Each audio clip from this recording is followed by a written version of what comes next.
Indian army में हर धर्म के लोग हैं, चाहे हिंदू, सिख, ईसाई, हर तरह के लोग। प्यार मोहब्बत भी धर्म की वजह से होता है और डिस्ट्रक्शन भी सबसे ज्यादा दुनिया में जो है धर्म की वजह से होती है। देखिए, आर्म्ड फोर्सेस जो है वो एक वे ऑफ लाइफ है जी। जिंदगी जीने का तरीका।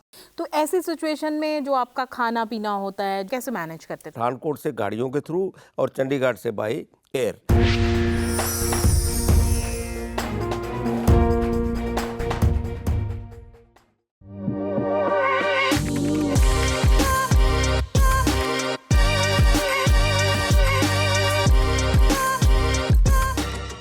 आज हमारे शो में हम बात करेंगे इंडियन आर्मी की। इंडियन आर्मी का नाम सुनते ही मन में एक जोश और देश के प्रति प्रेम का जो जज्बा है वो उछलने लगता है। लेकिन इंडियन आर्मी में रहने वालों की, जो इंडियन आर्मी में जॉब करते हैं, इंडियन आर्मी की जो सेवा में वहाँ के जो जवान हैं, उनकी ज़िंदगी कैसी होती है, इन्हीं सभी टॉपिक पे आज बात करने के लिए हमारे साथ हमारे स्टूडियो में मौजूद हैं कर्नल DS चीमा जी, जो कि हमें इंडियन आर्मी की कुछ इंटरेस्टिंग बातों के बारे में बताएंगे और साथ ही अपना एक्सपीरियंस भी शेयर करेंगे। तो चलिए मिलते हैं कर्नल DS चीमा जी से। कर्नल DS चीमा जी, आप thank you Divya ji, thank you for having me. Thank you sir, आप यहाँ पे आए।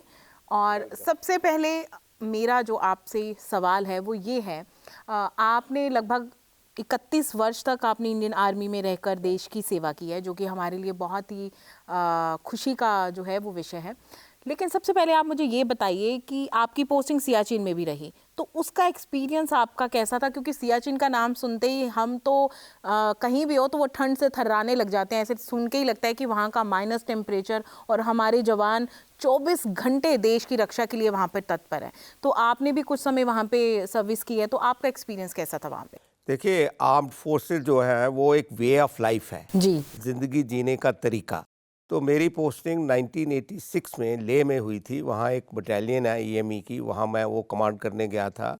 तो वो ऐसा टाइम था कि जब LAC और LOC दोनों को एक डिवीजन हमारा वो फेस करता था। तो हमारे सामने दुश्मन था Pakistan as well as China. तो सियाचिन जो है इसकी ज़रूरत पड़ी 1984 में, जब पाकिस्तान ने अपनी कुछ एक्सपीडिशन भेजी वहाँ पर, और वहाँ जाके उन्होंने जो ऊंची चोटियाँ हैं वहाँ उनको ऑक्यूपाई कर लिया, ताकि वो ऊपर से इंडियन आर्मी की सारी हरकतों को वो ऑब्जर्व कर सके और हमारे अगेंस्ट कोई भी एक्शन हो वो कर सके। अगर वो चोटियों से हम उनको ना खदेड़ते तो वो हमारे लिए बहुत ही एक स्ट्रेटजिकली बड़ा नुकसान वाला काम होता। तो 13 अप्रैल 1984 को पहली बार भारतीय फौज ने सियाचिन में कदम रखा, और ताकि पाकिस्तान की जो ऐसी एक्टिविटीज़ हैं उनको कंट्रोल किया जाए। तो मैं जब 1986 में था तो मुझे हुक्म हुआ, कोई हमारी एक snow mobile and snow scooter, ये 1986 में इंपोर्ट करी गई थी इटली से। तो वो इसके बर्फ़ के नीचे कई फुट नीचे दब गई थी। तो क्योंकि मैं इंजीनियरिंग सपोर्ट, टैंकों को रिपेयर करना, गन्स को रिपेयर करना, दूसरे हेलीकॉप्टर को रिपेयर करना, ये मेरे काम का हिस्सा है। तो मेरी ड्यूटी लगाई गई थी डिवीज़न की तरफ से कि आप जाके वो जो स्नो मोबाइल व्हीकल जो नीचे दबे हुए हैं 10-10, 15-15 फुट, उनको बाहर निकाल के उनको सर्विसिंग उसकी करके उनको फिर चालू करो। तो वो जो आप बता रहे हैं कि जो बर्फ के नीचे पहले दब गए थे, तो वो इंडियन आर्मी के लिए आए गए? अपने लिए, हमने अपने लिए अपनी पेट्रोलिंग के लिए, देखिए वहाँ पर पेट्रोलिंग करना बड़ा मुश्किल काम है। तो पेट्रोलिंग के लिए स्नो स्कूटर जो हम बोलते थे, और स्नो मोबाइल के मोबाइल व्हीकल जो स्नो में चल सके, तो वो ख़राब हो गए। उसके बाद वो दब गए ज़मीन के नीचे, और उसको निकालना जो है वो एक बहुत बड़ा टास्क था। तो मुझे ये टास्क मिला था। तो आप बता रहे हैं जैसे कि 10 फीट नीचे, मतलब जहाँ पे ज़मीन पे वो स्कूटर पार्क थे तो उनके ऊपर 10 फीट तक बर्फ जो है वो गिर जाती, ज़्यादा वहाँ पर उसके ऊपर, और ऐसे टेम्परेचर में आप वहाँ पे रहे हो। इस के लिए वहाँ पर -45 आम हो जाता है। जो हमारी कुछ पोस्ट हैं वो 22,000-24,000 फुट की हाइट पर। तो मुझे वहाँ पर कोई 20-25 दिन सियाचिन में रह के रोज़ हेलीकॉप्टर से जाना, उस लोकेशन पर, वहाँ जाके उसको कोशिश करना और फिर वापस आ जाना 4-4, 6-6 घंटे कोशिश करके। और उस टाइम बर्फ़ भी पड़ रही थी साथ और हालात बहुत मुश्किल है। आप इमेजिन कर सकते हैं कि -45 डिग्री में कोई कैसे ड्रिलिंग कर सकता है, कैसे वेल्डिंग कर सकता है, कैसे किसी चीज़ को काम करके उसको बाहर निकाल सकता है। तो मैं समझता हूँ कि जो लोग सियाचिन में पोस्टेड हैं, वो एक जज़्बा है अपने देश के लिए जिसको उसकी वजह से ही वहाँ है। नहीं तो डॉक्टर तो ये कहते हैं कि -45 पर, -50 पर रहना जो है, ज़िंदा रहना इम्पॉसिबल है। पर हमारे जवान रहते हैं और उनको काम भी करना पड़ता है, पेट्रोलिंग भी करना है और निगरानी भी करनी है अपनी जो बॉर्डर्स हैं देश की। तो ये एक बहुत अच्छा एक्सपीरियंस था और मुझे खुशी है कि मैं ये एक्सपीरियंस के थ्रू गया, कि हर एक को पता होना चाहिए कि किस तरह के हालात हैं और उनको हालात को एक्सप्लेन करना, जैसे आप मुझे पूछ रही हैं और मैं आप बता रहा हूँ, ये इम्पॉसिबल है। ये तो एक्सपीरियंस किया जा सकता है। अगर आप रहें वहाँ पर, आप देखें और एक्चुअली वहाँ से गुजरें, तो फिर आपको समझ लगता है कि एक्चुअल में सिचुएशन क्या है। जी बिल्कुल, तभी इंडियन आर्मी को सल्यूट है। लेकिन जैसे कि आपने बताया कि इतना माइनस टेम्परेचर में वहाँ पे हमारी अभी भी हमारे जो जवान हैं वो वहाँ पे रहते हैं। तो अगर मैं आपकी बात करूं तो कभी मन में ऐसा नहीं आया, पीछे मेरा परिवार है, मेरे बच्चे हैं, या मैं अपनी पोस्टिंग कहीं और करवा लूं, उनके नियर चला जाऊं, या फिर देश के प्रति आपके दिल में, या फिर हम बोलें कि अभी भी जो हमारे वहाँ पे इतने सारे जवान हैं उनके दिल में देश के प्रति इतना प्यार और इतना जज्बा होता है कि वो किसी भी सिचुएशन में, किसी भी उसमें उनको हैंडल करना उनके लिए ईजी होता है और वो देश के लिए सब कुछ करने के लिए तैयार रहते हैं। देखिए, मेंटल टफनेस जो है वो हमारी ट्रेनिंग का एक हिस्सा है। जब मैं आईएमए में था तो इंडियन मिलिट्री एकेडमी देहरादून, तो वहाँ पर आपको मेंटल टफनेस की ट्रेनिंग दी जाती है और आपके अंदर अगर जज्बा है अपने देश के लिए प्रेम, आपको पता है कि जब सिलेक्शन होते हमारी सेक्शन जो सर्विस सिलेक्शन बोर्ड है वो 5 दिन या 6 दिन यही चीज़ें देखता है कि साइकोलॉजिकली ये आदमी या अभी तो लड़कियां भी ये फिट है ऐसे टास्क के लिए कि नहीं। और जब आपको कोई टास्क अलॉट होता है तो उसको रिलेट करना कि ये भारत की सुरक्षा के लिए, मेरे देश की सुरक्षा के लिए कितनी बड़ी रिस्पॉन्सिबिलिटी मुझे मिली है, जब ये दिमाग में ख्याल आता है तो फिर कोई भी चुनौती, चाहे वेदर की चुनौती हो या वेपन सिस्टम आपका ख़राब हो गया या ट्रेनिंग की कोई प्रॉब्लम हो, तो उन सब को बड़ी बखूबी से आदमी निभा सकता है, एज लॉन्ग एज आपके अंदर ये हो कि कर्म ही धर्म, कि ये मेरा निष्ठा, मेरा पूरा जोर से मैंने वो करना है जो रिस्पॉन्सिबिलिटी मुझे दी गई है। और ये हमारे अंदर, हर जवान के अंदर, सिपाही से लेके जनरल तक, ये सब कुछ कूट कूट कर भरा होता है। जैसे कि हम बात करें सियाचिन की, सियाचिन से जैसे कि आपने बोला कि जो हमारी नेबरहुड है, जो हमारे पाकिस्तान में जिन्होंने हमारी कुछ एरिया में कब्जा कर लिया था, जब उनको खदेड़ा गया वहाँ से, उस टॉपिक में मैं आपसे बात करूँगी। कभी ऐसा आपको लगा कि जब आप उस जर्नी से गुजर रहे थे कि किसी ऐसे उधर की कंट्री के किसी सोल्जर से आपका सामना हुआ हो, या फिर ऐसी सिचुएशन में आप पड़े हो कि यार ये ठंड में मर जाएगा, या इसके लिए हमारे दिल में एज ए ह्यूमैनिटी आपके दिल में कुछ ऐसा कुछ जागा हो? दुश्मन जो है वो अपने देश के लिए वो भी लड़ रहा है, वो भी उतने ही बहादुर हैं जितने हमारे सोल्जर बहादुर हैं। उनके लिए वो काज जो उनको काम दिया गया है, टास्क दिया गया है, चाइना हो या अमेरिका, इसके पाकिस्तान के लोग हों, तो उनको भी उतने ही बहादुर सोल्जर हैं, वैसी उनकी ट्रेनिंग है और उसी जगह पर वो भी लड़ रहे हैं। तो जब आप लड़ते हो और आमना सामना होता है तो एक ने मरना है, अगर आप नहीं मारोगे तो तुम मरोगे। तो इसलिए ये जो जज्बा है कि दुश्मन को ख़त्म करना है, ये तो ट्रेनिंग का एक हिस्सा है। मुझे एक चीज़ याद है कि जब हम पेंगांग त्सो लेक की, कई फिंगर्स का नाम आपने सुना होगा, पीछे अभी पेंगांग त्सो लेक के ऊपर कुछ हुआ भी, चाइना के साथ हमारी एक्सकर्शन कई हुई वहाँ पर। तो वो 1/3 जो पेंगांग त्सो है वो इंडिया के पास है और 2/3 जो है वो चाइना के पास है। तो मैं और मेरी फैमिली छुट्टी पर थे, तो हम वहाँ गए थे पेंगांग त्सो घूमने के लिए। तो जब हम पास गए तो वहाँ से हम चाइनीज़ सोल्जर को बिल्कुल ऐसे दूसरे किनारे पर देख सकते थे। तो हमें वार्न किया गया कि अभी यहाँ से ये जो है बोट वापस लाएंगे, क्योंकि थोड़ा आगे जाएं तो इसको वो प्रोवोकेशन समझेंगे कि जानबूझ के हमारे पास आए हैं, तो हो सकता है वो फायरिंग कर दें। तो ये सारी चीज़ें जो है ये एक सोल्जर की ज़िंदगी का हिस्सा है, रोज़ की ज़िंदगी का, चैलेंजेस को फेस करना। आप जब ऐसी स्नो के ऊपर चलते हो तो कोई पता नहीं कि आपका पाँव कब ऐसी स्नो के अंदर चला जाए कि आप अंदर धंस जाएँ। ये भी पता नहीं कि कभी कोई एवलांशे आता है। पीछे एक हादसा हुआ था, हमारे कई जवान जो है शहीद हो गए थे। ऊपर से बर्फ़ का तोदा, एकदम इतना बड़ा तोदा गिरे कि आप जब जा रहे हो कि सबको साथ लेके चला जाए या दबा दे उसके अंदर। तो ये एक प्रोफ़ेशनल हैज़र्ड है, ये प्रोफ़ेशन का हिस्सा है। तो इनको हँसते हुए चैलेंज को एक्सेप्ट करना कि अगर लाइफ़ जाती है तो देश के लिए जाती है, तो बड़ी गौरव की बात है, बड़ी खुशी की बात है। बिल्कुल। तो इतनी टफ सिचुएशन में कर्नल साहब रहना बहुत मुश्किल है, लेकिन एक जज्बा है जो आपको ज़िंदा रखता है अपने देश के प्रति। तो ऐसी सिचुएशन में जो आपका खाना पीना होता है, जो या फिर आपके लिए जो सामान आर्मी की तरफ से आता है, जो राशन हम बोलते हैं, तो वो कैसे मैनेज होता था? क्योंकि इतनी बर्फ़ होती थी जिसमें चलना भी मुश्किल है। कई बारी 4-4 5-5 दिन हम न्यूज़ में देखते हैं कि बर्फ़बारी बंद ही नहीं होती है, आना जाना बंद हो जाता है। आपको ऐसी सिचुएशन में फिर कैसे मैनेज करते थे? ऐसे होता है कि गर्मियों के अंदर जो 3-4 महीने हमें मिलते हैं, उसके अंदर गाड़ियों के थ्रू और हमारे जो एयरक्राफ्ट्स हैं, लोड कैरियर उनके AN-12 होता था पहले, अभी और कई प्लेन आए होंगे चंडीगढ़ से और पठानकोट से गाड़ियों के थ्रू और चंडीगढ़ से बाई एयर।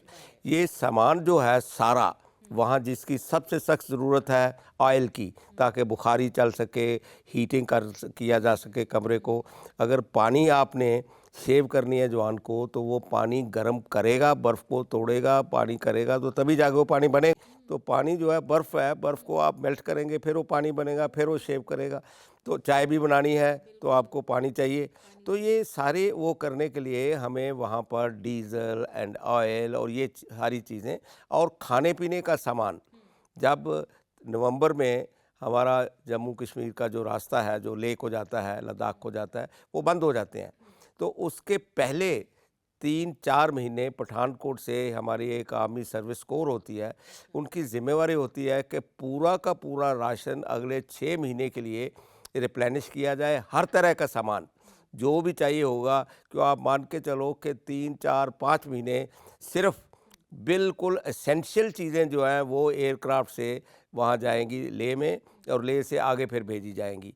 तो बाकी का सारा सामान जो है वो पूरा का पूरा इस 4 महीने में 5 महीने में हम वहाँ पर जाके इकट्ठा कर लेते हैं, ताकि सर्दियों के अंदर वो सामान इस्तेमाल किया जा सके। मतलब कि पहले से ही आर्मी की तरफ से राशन जो है वो भेज दिया जाता है, क्योंकि सिचुएशन सबको पता होती है कि मौसम जो है वो बदल जाएगा, तो फिर आना जाना जो है, आवाजाही जो वो बंद हो जाएगी। जी। तो कर्नल साहब, जैसे कि आप राजस्थान में भी आपकी पोस्टिंग रही है काफ़ी टाइम, और बिल्कुल डिफरेंट सिचुएशन, कहाँ बर्फ़ और कहाँ इतनी कड़कती गर्मी जहाँ पे रहना मुश्किल है, तो उसका एक्सपीरियंस भी कुछ बताइए आप हमें। बिल्कुल दोनों बिल्कुल डिफरेंट हो गए हैं। देखिए, मुझे इस चीज़ का फ़ख्र है और सौभाग्य है कि मैं 3 टाइप के, सियाचिन में भी हो गया। मेरी सबसे पहली पोस्टिंग जो थी अप्रैल 1964 में, वो मेरी पोस्टिंग थी अरुणाचल प्रदेश के इंटीरियर में, एक जगह बॉमडीला है। तो मैं वहाँ भी रहा हूँ एज ए कैप्टन। तो वहाँ के हालात बिल्कुल और हैं, वहाँ पर कई चीज़ें चैलेंजेस भी बिल्कुल और हैं। और इसी तरह से 1976 में 77 में एक्चुअली मैं राजस्थान में भी पोस्टेड रहा। तो राजस्थान में टैंक जो है दिन को 50 डिग्री टेम्परेचर हो जाता है और उसको आप हाथ नहीं लगा सकते। हाँ, इतनी गर्म रेत होती है वहाँ की। हाथ लगाओगे नहीं, इक्विपमेंट को, राइफल को या टैंक है या कोई और चीज़ है, तो 50 डिग्री में तपा हुआ कोई ऐसी चीज़, उसको आप हाथ लगा नहीं सकते। और अगर आपको इस्तेमाल करना है अपना वेपन, तो उसका बट और सब कुछ जो है वो भी इतने गर्म होते हैं। तो रात को वहाँ पर ठंडा हो जाता है, क्योंकि रेत है तो काफ़ी ठंडी हो जाती है। तो वहाँ पर वेरिएशन ऑफ टेम्परेचर इतनी ज़्यादा होती है कि एक तो बीमारी का खतरा रहता है, और दूसरा हाथ जलने का और वो चीज़ रहती है। तो +55 -45 और ऐसी टेम्परेचर में रहने का मौका मिला है। पर ये सारी चीज़ें देखिए, ह्यूमन एंडोरेंस के आगे कुछ भी नहीं है।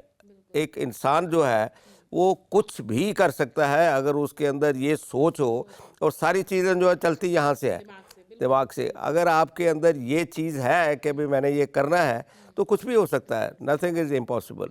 सिर्फ वो जज्बा होना चाहिए और उसकी ट्रेनिंग होनी चाहिए, जो ट्रेनिंग हमें दी जाती है। तो कर्नल साहब, आप इतनी टफ सिचुएशन में आपकी जो है वो जॉब रही है, तो कभी फैमिली की तरफ से कोई प्रेशर हो, या फिर कभी आपको लगा हो या आपके बच्चों को, आपकी वाइफ को कभी ऐसा लगा हो कि कोई ऐसा फंक्शन है घर का या कोई ऐसी सिचुएशन है जिसमें आपका होना ज़रूरी है, लेकिन आप अपनी जॉब की वजह से या कई बार आप ऐसी सिचुएशन में आप नहीं आ पाए, तो उस टाइम आपको ऐसा कभी नहीं लगा कि यार मैं कहाँ फंस गया, या मुझे इस टाइम पे मेरे घर वालों को मेरी ज़्यादा ज़रूरत है? बिल्कुल नहीं दिव्या जी, ऐसे है, देखिए हमारी फैमिली जो है ना, वो हमारे से भी टफ होती हैं। हमारी वाइफ्स जो हैं वो समझते हैं कि इसकी क्या रिस्पॉन्सिबिलिटी है, और उसको पूरा ढाल बन के सपोर्ट करना, वो इसलिए मैं कहता हूँ कि उनका जज्बा हमारे से कम नहीं होता। और वो तो इस चीज़ में बड़ा कि भाई आप अपने मज़े से काम करो, don't worry about me, I will handle. और हमारी लेडीज़ जो हैं वो इतनी स्मार्ट होती हैं और इतनी वो होती हैं, उनको भी पता है। और एक बार थोड़ा, आपकी अगर 30 साल की सर्विस है तो आप साथ में 15 बार, 16 बार, कई बार जो है इन्फेंट्री के ऑफिसर्स और सोल्जर जो है 18-18, 20-20 पोस्टिंग हर 1.5 साल के बाद, हर 2 साल के बाद, कभी कहीं कभी कहीं। तो ये सारी चीज़ें जो है ना, हमारी फैमिली को भी एक किस्म का इम्यून कर देती हैं किसी डर से या किसी उससे, और वो ट्रेंड हो जाती हैं कि भाई ये तो हमारी ज़िंदगी का हिस्सा है, और वो फ़ख्र से, आराम से, हमें कोई प्रेशर नहीं होता, कोई किसी किस्म की तकलीफ़ नहीं होती फैमिली की तरफ से। वो समझती वो भी हैं प्राउड फील करते हैं कि Yes, मतलब हमारी फैमिली मेंबर जो है वो चिंता की बात नहीं है। जी देश की सेवा कर रहे हैं। तो कर्नल साहब, अगर हम बात करें अपने धर्म के बारे में, इंडियन आर्मी में हर धर्म के लोग हैं, चाहे हिंदू, सिख, ईसाई, हर तरह के लोग।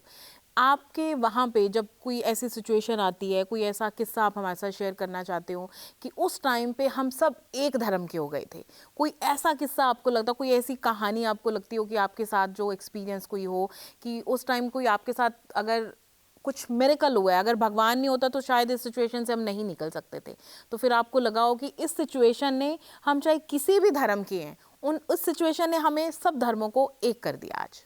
देखिए, धर्म जो है ना, बड़ा मुश्किल शब्द है। धर्म ऐसी चीज़ है जो यूनाइट भी करता है और डिवाइड भी करता है। सबसे ज़्यादा जो है प्यार मोहब्बत भी धर्म की वजह से होता है, और डिस्ट्रक्शन भी सबसे ज़्यादा दुनिया में जो है धर्म की वजह से होती है।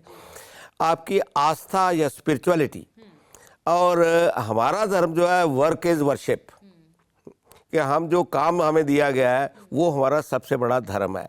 और मैं ये मानता हूँ कि एक्चुअली अल्बर्ट आइंस्टीन ने एक जगह बहुत खूबसूरत लिखता है, वो कहते हैं कि the most serious workers are the only really religious people. धार्मिक आदमी वो है जो अपने आप को, प्रोफेशनल इंटेग्रिटी जिसकी हाई है, और वो अपने काम को बड़े जज्बे से करता है। असली धार्मिक आदमी वो है। तो देखिए, हमारे फ़ौज में तो ये है कि हमारा धर्म वो है जो हमारे ट्रुप्स का धर्म है, जो हमारे जवानों का धर्म है वो हमारा धर्म है। मैं इंजीनियर हूँ, तो वहाँ पर हर धर्म के लोग थे, तो हम हर धर्म का त्यौहार, हर चीज़ वो एक साथ मिलके, चाहे वो जन्माष्टमी हो, चाहे वो दिवाली हो, चाहे गुरुपुरब हो, चाहे कोई प्रॉफिट मोहम्मद का ऐसा वो हो फंक्शन, तो हम सब मिलके इकट्ठे मनाते थे। मैं एक चीज़ जब हुई मेरे से, तो उसने मुझे, मेरी आस्था कि हाँ भाई कहीं पर कुछ भगवान की शक्ति कोई ऐसी है जो हमें ताकत बख्शती है और हम सब कुछ कर सकते हैं। वो 1987 की बात है कि हमारा डिवीज़न एक प्लान कर रहा था अटैक, एक तुर्तुक जगह है पाकिस्तान की, उसके ऊपर एक ब्रिगेड का अटैक जो है प्लान किया गया था। उसको हम बोल रहा था आप ट्राइडेंट। तो आप ट्राइडेंट के लिए ले से और बाकी जगह से, प्लेन से, वो सारे के सारे इक्विपमेंट, ट्रुप्स, जवान और सबको हम खरदुंगला के अक्रॉस लेके जा रहे थे। खरदुंगला आपको पता है हाईएस्ट पास है, 18,500 तकरीबन उसकी हाइट है। तो जब एक हमारे होती है बीएमपी होती है इन्फेंट्री कम्बैट व्हीकल, जिसके अंदर इन्फेंट्री के जवानों को एक जगह से, वो टैंक की तरह ही होता है पर उसमें गन नहीं होती, बाकी सब कुछ आर्मर वगैरह सारा वैसे ही लगा होता है।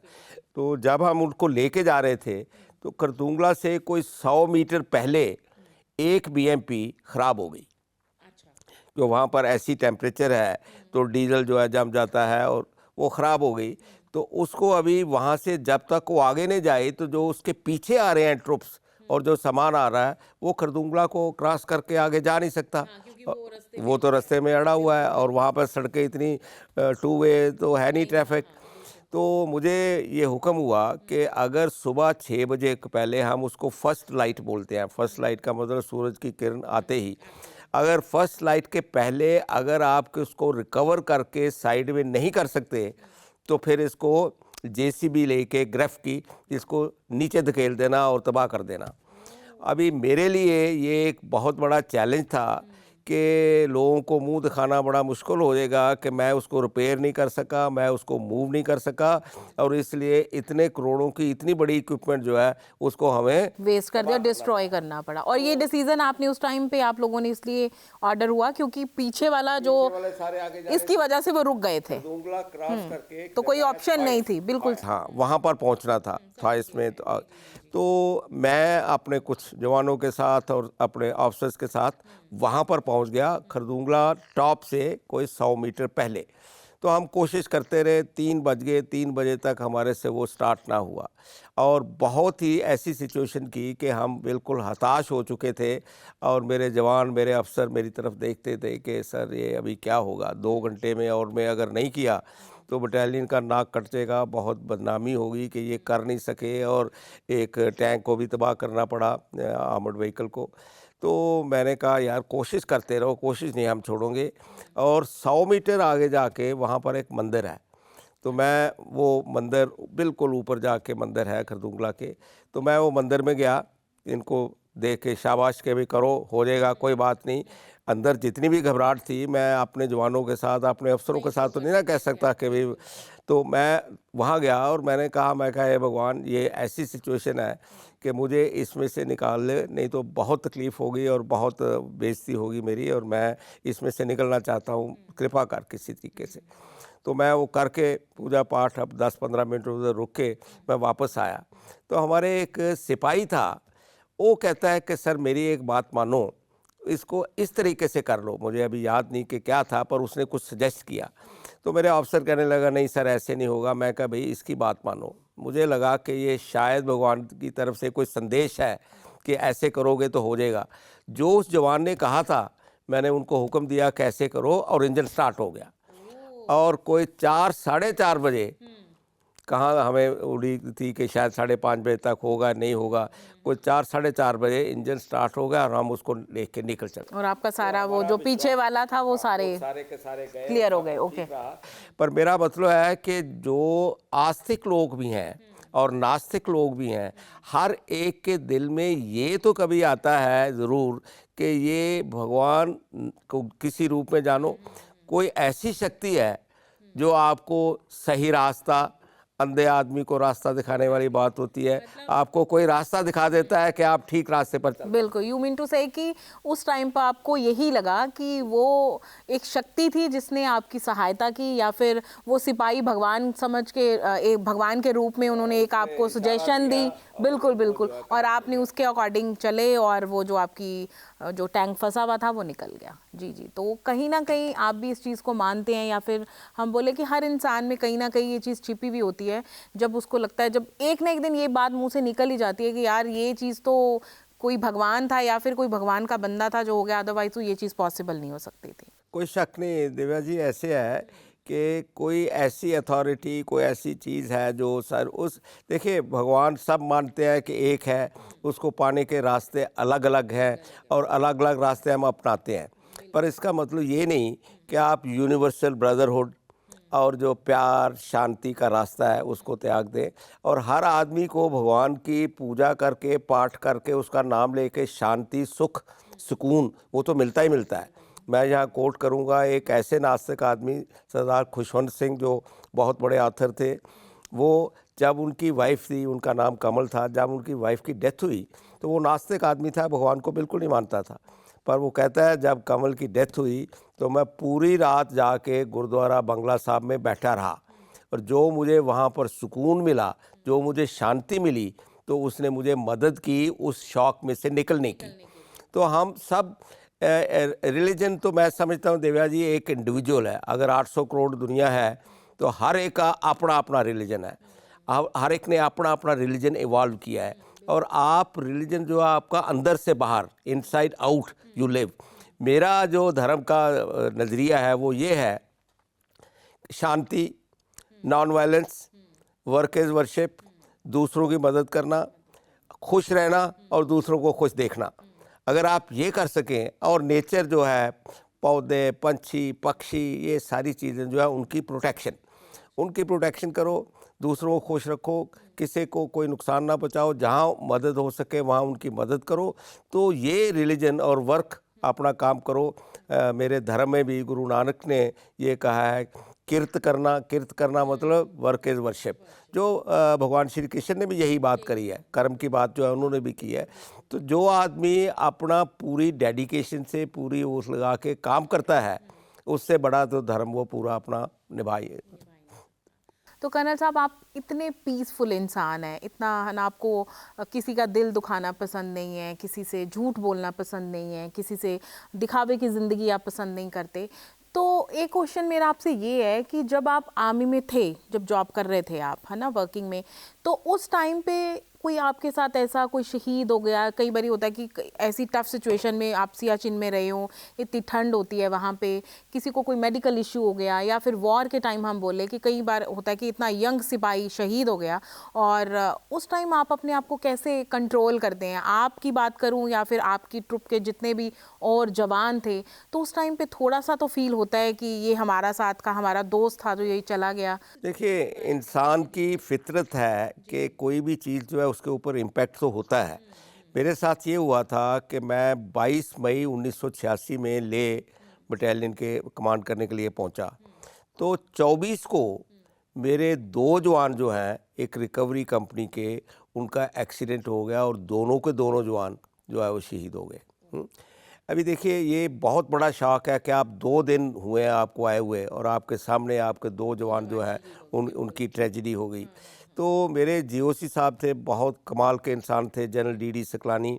उनके बारे में कल अभी हमने 18 को एक रिजांगला डे कमेमोरेशन डे मनाया था मैंने यहाँ पर चंडीगढ़ में, तो उनके बारे में बात भी करी है। तो जब मैंने उनसे कहा तो उन्होंने मुझे ये समझाया कि देखो भाई, तेरी तो एक बटालियन है, तेरे पास 900,000 आदमी है, मेरे पास तो 3,500-4 हज़ार जवान है, और मेरे तो रोज़ ही 1-2 डेथ की खबर आती है। सियाचिन ऐसी जगह है कि वहाँ से हमारे मिलिट्री हॉस्पिटल जो है लेह के अंदर, वहाँ पर रोज़ ही कोई आँखों से गया, किसी का लिम्ब गया, फ्रॉस्ट बाइट हो गई, किसी को कुछ हो गया, किसी को गोली लग गई, कोई नीचे आ गया। रोज़ ही हमारे हॉस्पिटल में 2, 4, 5 जवान आते ही आते हैं हेलीकॉप्टर के थ्रू ट्रीटमेंट के लिए, और बड़े लोगों को फिर यहाँ चंडीगढ़ भी लाया जाता है। तो ये एक आपका हिस्सा बन जाता है रहने का, सोचने का, और आपको मेंटली अपने आप को टफ करना पड़ता है कि भाई ये आपका काम है, इसके लिए आपको ट्रेनिंग की है। तो अगर आप ऐसी चीज़ों से डर जाओ, घबरा जाओ, तो वे तो फिर क्या सोल्जर हुआ, वो नहीं हो सकता। बिल्कुल, मतलब अपने आप को स्ट्रांग करना पड़ता है, क्योंकि वो भी हमारी ज़िंदगी का एक पार्ट बन जाता है अगर देश तो की। हमारी भी है, बिल्कुल बिल्कुल वो होती है, आहत होती है भावनाएं, हर इंसान की होती है। बिल्कुल बिल्कुल, आपके साथ काम करने वाला इंसान जब चला जाए। जो है वो सबके अंदर वो होता है क्वेश्चन, पर उसको देखना, समझना, और ख़ास करके अगर आप अफसर हो तो आपने अपने जवान जो है उनका अगर मोराल हाई रखना है, तो आपको तो कितनी भी ऐसी सिचुएशन आ जाए, आपको स्ट्रांग रहना है। बिल्कुल बिल्कुल। स्माइल करना है, शाबाश बोलना है, और उनको बोलना है लगे रहो, कोई बात नहीं, है ना। ये जज्बा तो होना चाहिए। तो कर्नल साहब, जैसे आप हमें अपना एक्सपीरियंस सुना रहे हैं अपनी जॉब के बारे में, जो अलग अलग आपके एक्सपीरियंस है, सुन के मेरे रोंगटे खड़े हो रहे हैं। इतनी टफ सिचुएशन में आपकी जॉब है, और फिर भी इंडियन आर्मी के जो जवान हैं उनके दिल में देश के प्रति जो जज्बा है, वो कूट कूट के देश प्रेम का जो वो है वो भरा हुआ है। तो पर फिर भी आपकी लाइफ में आप मेरे साथ कोई ऐसा इंसिडेंट आपके साथ कुछ हुआ मेरे साथ शेयर करना चाहते हो कि आपका ऐसी सिचुएशन में फंसना जिसके बाद आपका धर्म के प्रति या ईश्वर के प्रति विश्वास इतना दृढ़ हो गया कि मतलब आपको लगा कि ये तो साक्षात कोई चमत्कार ही हुआ है, कुछ मिरेकल हुआ है आपके साथ? कोई ऐसी स्टोरी है आपकी? बिल्कुल। मेरा ख्याल है हर जवान, हर ऑफिसर वहाँ जो पोस्टेड होता है, वो कोई ना कोई ऐसी सिचुएशन होती है। मेरे साथ ये हुआ था कि हम एक हेलीकॉप्टर से, ले से, एक थॉइस है जगह अक्रॉस खरदुंगला, वहाँ पर 3 लोग, पायलट तो खैर होते ही हैं, 3 लोग, और उनके हमारे पास होते थे हेलीकॉप्टर जो अभी भी चल रहे हैं और जो अभी भी ख़राब हो रहे हैं। चेतक और चीता, ये 2 हेलीकॉप्टर से, तो हम चेतक हेलीकॉप्टर में मैं, मेरे जनरल साहब जनरल डी सकलानी और एक जनरल साहब जो मुस्लिम थे, वो आर्मी हेडक्वार्टर से आए हुए थे, और कुछ हमने इक्विपमेंट और कुछ सामान जो है वो देखना था कि क्या है क्या नहीं, उसकी क्या यूटिलिटी है। तो हमने तीनों से ने ले से हम चले एयरपोर्ट से तीनों, और हम पहुंच गए थाइस में जो कुछ काम करना था हम करके, और वहाँ पर 2 बजे के बाद या 2:30 बजे के बाद इतनी तेज़ हवा चलनी शुरू हो जाती है कि उसमें हेलीकॉप्टर का उड़ना बहुत ही मुश्किल हो जाता है, और इतनी टनल सी बन जाती है और शू शू करके बहुत तेज़ हवाएं चलती हैं। तो मुझे पायलट ने कहा कि सर हमें ना 2 बजे तक निकलना पड़ेगा। जो मैं अपने जनरल साहब को और जो आए हुए थे आर्मी हेडक्वार्टर से जनरल साहब, उनको भी बताया। तो वो बात करते करते ब्रिगेड कमांडर के साथ, दूसरों के साथ करते करते हमें 2:45 बज गए। तो 2:45 बजे उसने, पायलट ने कहा कि आज हम नहीं उड़ेंगे, नहीं जाना। पर क्योंकि वो जनरल साहब तो जो आर्मी हेडक्वार्टर से आए थे, वो कहते हैं मेरा तो कल वहाँ पहुँचना पहली फ़्लाइट से बहुत ज़रूरी है और हम तो जाएंगे वापस। तो मैं तो जूनियर था, मैं कर्नल था, वो दोनों मेजर जनरल थे। तो उन्होंने हुक्म दिया उसको कि भाई तुम चलो, तो वो चल पड़ा। अभी जब हम ले के पास आते, पर आपका कैप्टन आपको मना कर रहा है, जो प्लेन का पायलट, सॉरी, हाँ, वो मना कर रहा है जाने को। पर उसके बावजूद ये गलत था, पर जोर लगा के, प्रेशर लगा के ये चल पड़े। जब हम ले उतरने के पहले, वो ऐसी सिचुएशन है कि वहाँ पर 2 पहाड़ियाँ हैं, एक ऐसे ऊपर है, एक ऐसे पहाड़ियाँ है, तो 2 शोल्डर बोलते हैं हम उनको। 2 शोल्डर के अंदर से उसको हेलीकॉप्टर को निकलना होता है। तो जब वो पायलट ने कोशिश की उसके अंदर से निकलने की, तो वो जो अपना हमारा हेलीकॉप्टर था वो ऐसे कभी इधर जाए कभी उधर जाए, मतलब ऐसे लगा कि अभी क्रैश हुआ कि हुआ, काम ख़त्म हो जाएगा। बहुत ही टेंशन, और मैं देख रहा था कि उन दोनों के दिल में भी बहुत, और दिल के अंदर शायद प्रे कर रहे थे वो भी, और बड़ा मुश्किल था। वो जो जनरल साहब आए हुए थे आर्मी हेडक्वार्टर में, वो हमारे जनरल साहब से सीनियर थे। तो उन्होंने इसको, पायलट को कुछ कहने की कोशिश की, क्योंकि वो खुद पायलट थे। तो उन्होंने उसको कुछ बताने की कोशिश की, पर हमारे जनरल साहब ने उस टाइम सिचुएशन इसलिए संभाली, उन्होंने उसको कहा कि shut up and keep quiet, चाहे वो उनसे सीनियर थे, कि उसको करने दो जो वो कर रहा है, और वो ठीक था। क्योंकि अगर उसको कंफ्यूज कर दोगे तो फिर तो आपका मरना तय है, फिर तो आप जाएंगे। तो उसको कहा गया, और कोई 15 मिनट हम ऐसी सिचुएशन में रहे कि हमें लगा कि ये कुछ हो जाएगा। और जब किसी तरीके से हम लैंड किए, तो हमने देखा कि वहाँ पर इतनी दुनिया जो है ना, फायर फाइटिंग वाले और दूसरे जवान और इकट्ठे हुए थे, क्योंकि वो देख रहे थे कि हेलीकॉप्टर जो है ऐसे ऐसे कर रहा है, और अभी कभी भी क्रैश हुआ कि हुआ। तो वो इतनी दुनिया इकट्ठी, ऑफिसर्स, सारी दुनिया इकट्ठी हुई थी कि ये क्रैश हो जाना है और कुछ ना कुछ ऐसे होना है। तो जैसे हम लैंड किए, सबसे पहले देखिए ये कुदरत का सिस्टम है कि मैं पगड़ी बांधा हुआ था, सिख था, जनरल सकलानी साहब एक हिंदू थे, और वो जो जनरल साहब आए थे आर्मी हेडक्वार्टर से, वो एक मुसलमान थे। हम तीनों की प्रेयर अलग अलग, अपने अपने धर्म के बारे में प्रेयर करी होगी सब ने, तो उसका शायद असर हुआ कि हम सेफली लैंड किए। और जैसे हम लैंड किए, मुझे जनरल साहब कहते हैं कि मेरे साथ चल, हम दोनों चलते हैं मंदिर। और हम एक्चुअली मंदिर में गए और जाके प्रे करके आए, और दूसरे जनरल साहब आर्मी हेडक्वार्टर वो अपने मेस में चले गए। तो मेरा ये मानना है कि कई बार ऐसी सिचुएशन हो जाती है कि शायद आपको भगवान का ही सहारा रह जाता है, आप और कोई चीज़ सोच नहीं सकते, कुछ कर नहीं सकते। और पंडित नेहरू एक्चुअली कहा करते थे, बनता जी, कि वो कहते थे, वो आस्तिक नहीं थे, वो नास्तिक थे। तो पंडित नेहरू कहते मुझे भारतीयों के बारे में एक चीज़ अच्छी लगती है कि उनका जो भगवान में विश्वास है ना, उनको कुछ भी कर गुजरने पर वो कर देता है कि कोई बात नहीं, भगवान की मर्ज़ी होगी तो हो जाएगा, भगवान की नहीं मर्ज़ी होगी तो नहीं होगी, ईश्वर हमारे साथ है, भगवान कर देगा तो हो जाएगा। तो ये बड़ी अच्छी बात है, मैं समझता हूँ कि आस्था किसी भी चीज़ में, चाहे मैं ये भी समझता हूँ कि मेरा ख्याल है रिलीजन से ज़्यादा इम्पॉर्टेंट स्पिरिचुअलिटी है। स्पिरिचुअलिटी का मतलब है obeying the laws of nature. अगर आप नेचर के लॉ को बिलीव करते हैं, तो उसमें सारा धर्म जो है सारे उसके अंदर कवर हो जाते हैं। बिल्कुल, ये बात सुन के मुझे एक बात कहनी चाहती हूँ मैं, वो ये कि कहीं न कहीं हर किसी के मन में, अगर हम अपने मन में आस्तिक भाव रखते हैं, अपने मन में चाहे कोई किसी भी धर्म का क्यों ना हो, तो वो हमें कहीं न कहीं मोटिवेट करती है हमें अच्छी चीज़ों से जुड़ने के लिए और बुरी परिस्थितियों से उभरने के लिए। बिल्कुल, बिल्कुल। जी। तो कर्नल साहब, अब आप हमारे ये जो यंगस्टर हैं जो इंडियन आर्मी में आना चाहते हैं या फिर अभी अभी जिन्होंने ज्वाइन किया या फिर ज्वाइन करना चाहते हैं, उनके दिल में अपने देश के प्रति प्रेम, देश की सेवा करने का जो जज्बा है, उनको मोटिवेट करने के लिए आप क्या कहना चाहेंगे? देखिए बंता जी, आप सबको पता है और पूरे भारत को पता है कि आर्म्ड फोर्सेस हमारे, चाहे आर्मी हो, एयरफोर्स हो, नेवी हो, they are islands of excellence. ऐसे सिस्टम के अंदर जब कभी कुछ नहीं हो पाता तो आर्मी को या एयरफोर्स को या नेवी को बुलाया जाता है और सब कुछ ठीक हो जाता है। इसका मतलब है कि हमारी प्रोफेशनल इंटेग्रिटी, हमारी देश के लिए लॉयल्टी, हमारा देश प्रेम, उसके ऊपर सबको बड़ा फ़ख्र है। तो मैं समझता हूँ कि आजकल के बच्चे, लड़के लड़कियाँ, अगर वो देश प्रेम से सचमुच प्रेरित हैं और देश को प्यार करते हैं, तो आर्मी या एयरफोर्स और नेवी जैसा करियर तो है ही नहीं। ये जो चीज़ है ना कि ये होगा फिर वो ओवर थिंकिंग है कि अगर होगा, लड़ाई होगी, युद्ध होगी, आप मरेंगे, ये वो, तो वो आपके लिए एक बलिदान या आपने एक शूरवीर की तरह जाना, तो मरना तो सब ने है। तो अगर आप मरते हैं एक शहीद होके, तो उसमें कितने फ़ख्र की बात है आपके लिए और आपके पेरेंट्स के लिए।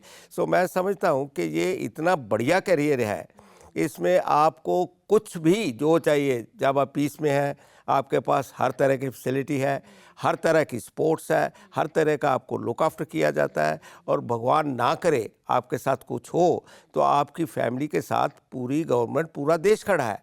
तो इसके लिए वो कोई चिंता की बात नहीं। और गवर्नमेंट ने OROP के बाद पेंशन भी हमारी बड़ी अच्छी कर दी है, तो अच्छी क्वालिटी का लाइफस्टाइल जो है आप जी सकते हैं।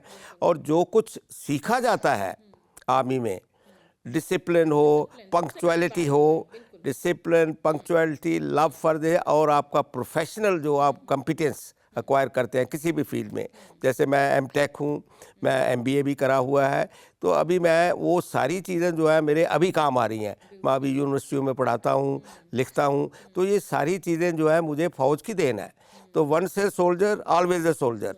तो इसलिए मैं समझता हूँ कि ये बड़ी अच्छी बात है कि जवान बच्चे बच्चियाँ वो आगे आए और अपनी देश की सेवा के लिए अपने आप को एनरोल करें। तो बहुत बहुत धन्यवाद आपका, आप स्टूडियो में आए थैंक यू बंदिता जी, अभी ठीक नाम ले रहा हूँ। Thank you so much. और इंडियन आर्मी के बारे में आपने इतनी इंटरेस्टिंग बातें हमें बताई और आपने अपना एक्सपीरियंस हमारे साथ शेयर किया, उसके लिए बहुत सारा जय हिंद। जय हिंद। बिल्कुल, सैल्यूट टू इंडियन आर्मी। जय हिंद।